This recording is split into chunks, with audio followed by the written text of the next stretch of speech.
ममिता मेहर हत्याकांड नुहे तो बर्बरचित हत्याकांड ताकू टिक टिक करी काटी जो भली भावे पोड़ी एभली एक अमानुषिक कार्यक्रम होता कोठना कोठी सारा ओडिशा सेते बेले ए कथा को लेकिन स्तब्ध हो जाइथिला। परवर्ती अवस्था रे ए कथारे महालिंग कॉलेज संगे संपृक्ति सेठाकार स्थानीय विधायक कैप्टेन दिव्यशंकर मिश्र सहित सेतेबेल सरकार विभिन्न मंत्री माने नेतृत्व मंडली ताधरे कोठना कोठी से कथारे संपृक्ति अच्छी बेली आलोचना होउथिला। परवर्ती अवस्था रे घटना को अनुध्यान करी गोविंद साहू तांको गिरफ करा जाइथिला। मुख्य आसामी भावे तांको जेल रे रखा जाइथिला एवं जेल रे किछि दिन रहिबा परे जेल रे तांकर मृत्यु घटी थिला। उहा होउची से आत्महत्या करथिले बेले आज मध्य साधारण लोकंक पाखे ताहा प्रश्नवाची हेकी अछि से आत्महत्या करिसंती ना तांको हत्या करा जाइछि। ए कथा ओडिशावासींक मध्य रे आज मध्य कोठना कोठी गोटे प्रश्नवाची हेकी अछि। लोक माने जानिबा को चाहुचंती प्रकृत ममिता मेहर घटना रे को माने संपृक्त ताकू हत्या करिबारे को माने संपृक्त राजनीतिक व्यक्तित्व माने ताधरे संपृक्त अछंती ना नाही एवं तार जे मुख्य आसामी गोविंद साहू तार किपरि भावे मृत्यु घटिला ताकू मध्य आज से कथा को लोक माने चाहिकी बसिचंती तार उत्तर मध्य आज पर्यंत पाउना। गत काली गोविंद साहू परिवार लोक आसी राज्यर मुख्यमंत्री श्रीजुक्त मोहन चरण माझी की भेटिचंती।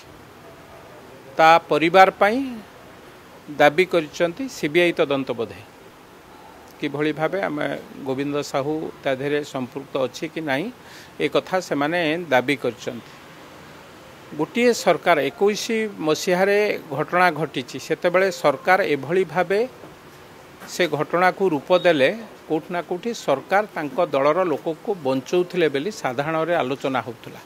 से कथा को जेतेबेले आमे आलोचना पर्यालोचना करूथलु बहु आंदोलन होउथला सेतेबेले ए कथा को नै कि सारा ओडिशा दोहलुथला।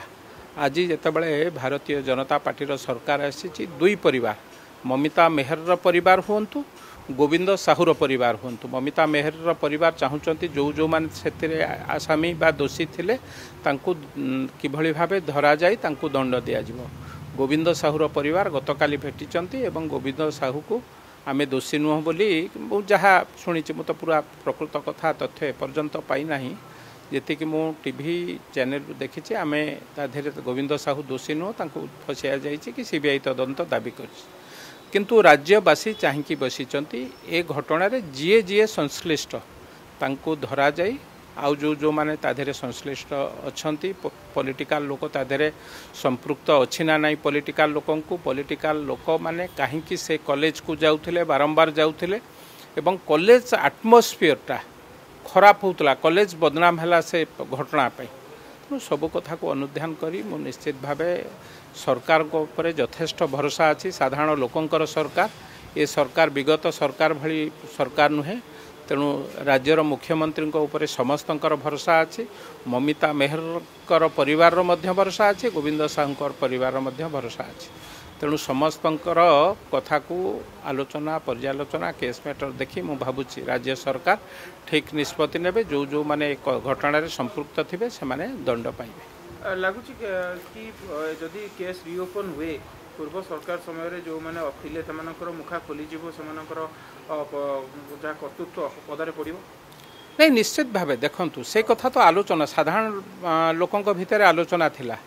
से घटना को पूर्व सरकार मंत्री माने बारंबार जाउथिले से कॉलेज को से घटनार पूर्वरु बिजु जनता दलर नेतृत्व मंडली जाउथिले से कॉलेज को महालिंग कॉलेज को तापरे घटना घटी एवं से जो झील ममिता मेहर सांगरे सेतबेलर मंत्री दिव्यशंकर मिश्र सांगरे कौनसी ना कौनसी बाटेरे तांकर किछि संपर्क थिला भल संपर्क हो पारे मो से कथा को जाऊ नहीं कौनसी संपर्क थिला।